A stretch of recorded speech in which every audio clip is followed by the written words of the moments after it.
My name's Matt Dwyer. I'm an artist. To describe my artwork, to be honest, I'm still trying to develop my style. So I've only been doing it like properly again for the last couple of years. The theme I'm going for at the minute, which seems to be getting quite a lot of attention, I'm really enjoying doing, is more of a rustic feel to my artwork. So I found myself doing a lot of things on steel, but I'm actually rusting the steel itself and then priming it and then able to paint over the top of the rust, and it's given a really cool effect. At the minute, like the piece behind me is sort of more of an autumn theme. So that's due to go to a gallery in Scotland, and I've been there to visit. I sort of stylise my artwork to what they're selling. Yeah, I sort of cater for the gallery or the show that I'm doing, basically. So for Roy's, also we're going to be the summer one, so I'm hoping to have some more summer themed pieces, a bit more brighter, like nice bright colours and that. So yeah, depending on where I'm exhibiting is what sort of artwork I try and produce. Always, as a kid, I always remember and like enjoying drawing and that. I was drawing like cartoon cats like Sonic the Hedgehog, and whatever things were out in my day when I was a kid. I've still got the drawings now from like probably what, 25, 28 years ago. You know what I mean? I think I started drawing when I was about 5, and I've kept them on a little folder, and it's got my signature on it. It's like Matt Dwyer 1994 and things like that, which is quite funny to look back at. But yeah, early age, I always remember being like enjoying drawing, and it just went from there really. Couldn't understand the kids that used to get excited about maths. So I used to look and think, what is wrong with you? Like, come on, mate, how can you get excited about maths? So I used to be looking forward to art. And yeah, so even through school, art was always my thing. In my art career, I think I've only ever done 2 things on canvas. Like recently, well, I've only been getting back into the last couple of years. It's I've mainly worked on wood and still plate. Like so, for me to paint on canvas, God knows how good it will look compared to like the other stuff you're saying you like, because I haven't tried it for so long. I'm a massive Peaky Blinders fan. But you know what? I just fancy doing a bit of Peaky Blinders, and I thought on a nice bit of cable reel, people can use it as furniture and that. And then yeah, so it came out pretty good actually. I was quite pleased with it. So I've done a few pieces of wood before, and I've just had the clean finish on it. And like you said, like old Birmingham, gritty. I thought, yeah, I want to darken this piece up. So I took a blowtorch to it. Like I didn't know what was going to happen. Like I said, everything's trial and error. I've got myself like in hospital with my trial and error, mate. Like it's just, I'm quite dangerous, I'll say. But yeah, I thought I'd burn it off a little bit, and yeah, and it came out really nice.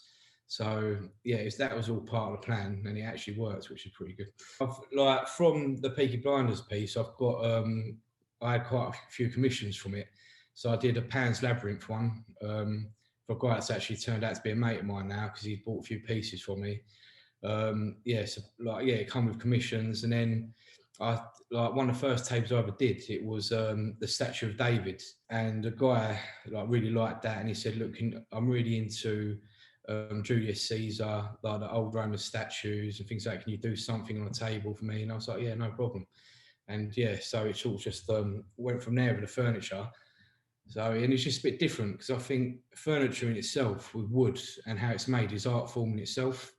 And I thought, yeah, trying to incorporate my actual hand painted work onto a piece of furniture, I think, yeah, I think it would look quality. Yeah, the best piece I did, I think, was the first piece I did on a rusted short piece of steel. It was a stag, like amongst the forest, like an autumn scene, a stag with all the foliage underneath. And all the foliage, like when you look closely, you can't really see on social media. It's just pure rust coming through.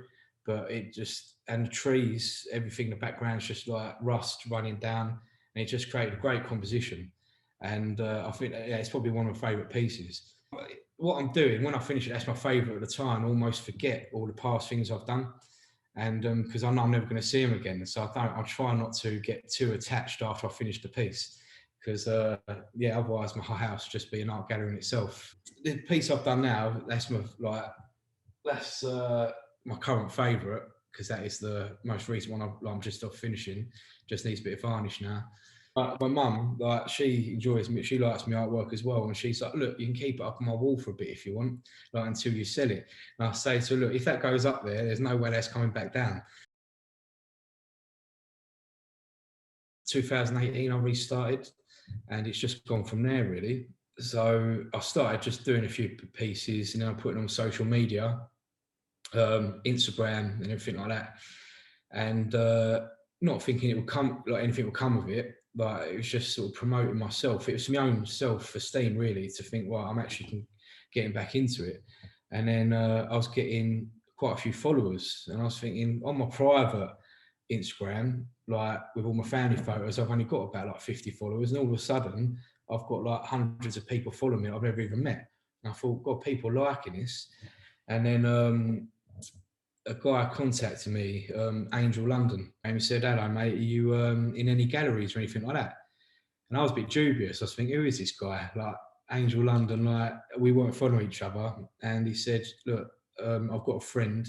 She owns an art gallery. We're looking for new artists. Like, would you be interested?" And I was like, "Yeah, definitely, mate, 100%. Neil got me in contact with like an art gallery in Brentwood. She really liked work, and it kind of just went from there. And I had that self-belief, thinking, God, this ain't, it was just like a hobby, as now turned something could be quite serious. And from then I thought, yeah, this is what I want to do. Like, I know I've got my other job still, and I do art in between my days off because it's shift work. That's my future goal now, just to be a full-time artist, have my own art studio, and then yeah, go from there with it. Yeah, Neil, like, was the one that sort of gave me that sort of push start to sort of get going with it. During lockdown, the house has just been a madhouse, just like kids running around mad, like one home alone, like stepping on Lego, like when their toys were everywhere. It's just absolutely crazy. And like one of my worst nightmares is being stuck in one of them kids' soft play places, like with loads of screaming kids everywhere. And that's what my house has been like for the sort of past how many months. So my artwork is just sort of my way of like getting out of all that, stepping back and just having a bit of time to myself. Yeah, it's my only sort of calming thing at the minute. But thank God the kids are back at school, because I can get back into it again. I've got a garage in the garden, but if I cleared it out, there'd be a nice little studio. But to be honest, I just haven't bothered. It's just full of kids' toys, old bits of furniture in there and that. So I just set myself up on the kitchen table, but I tend to do it when the kids are in bed and when I settle down, or when they're all at school and like the missus at work and that. I've got the house to myself. I'll get up, have my coffee, and I think, right, this is Dave Matt's time. I get all my artwork, and it's quite lucky because I do get quite a bit of time off from the job that I do. So, and I'll just spend my time doing them, like doing my artwork then. Like things that I actually enjoy watching, like I'll get a feel for the program or the film, and I'm able to portray that with my work onto like whatever I'm doing it on wood or piece of steel. Like if I am invested mentally with that program, then I feel the passion for when I'm painting it. But a lot of my recent stuff that I'm doing, I've always, probably without even realising, I've always enjoyed nature. So because my family are Irish, and when we were a kid, always used to go like Ireland for the 6 weeks holidays, my uncle's farm. So we just used to run around the fields and that, playing all like the haystack and the barns and that. So I've always loved nature, and like, I think without even realising with my artwork, really I'm doing it subconsciously. I'm including nature in a lot of my work. And again, it's like when I do get to go out the house, like probably there's not far from where I live, there's like a little country park. You can just sort of disappear into it and that. So it's pretty cool. Like influence wise, I think I'm influenced by different things. My mind is just constantly going with different ideas. Well, I've got to start writing things down, because otherwise something goes into my head so quick and it's just bang straight out again. So I've actually started writing ideas down. So I've got like a notebook, like random words in it and things like that. If anyone else looked at it, they think I'm crazy and have to like be sent off somewhere. But if like I understand what it means and that, so I can go back and go, oh yeah, I remember that. Like that, I can incorporate in the next piece of artwork. Well, I'll try and paint when I'm feeling quite calm. And to be honest, even if I'm like sort of, I'm quite a chilled out guy. but we're all human. We do get stressed with things. I think as soon as I start painting, all that stress goes away because I just get immersed in what I'm doing. So anything else that was worrying me is gone. So this is my first show. I found out about it through Neil, Angel London, because when I was first starting out, I was asking him like a lot of questions because I knew he was quite established. He was already in an art gallery, and I knew at the time he was looking to expand into America.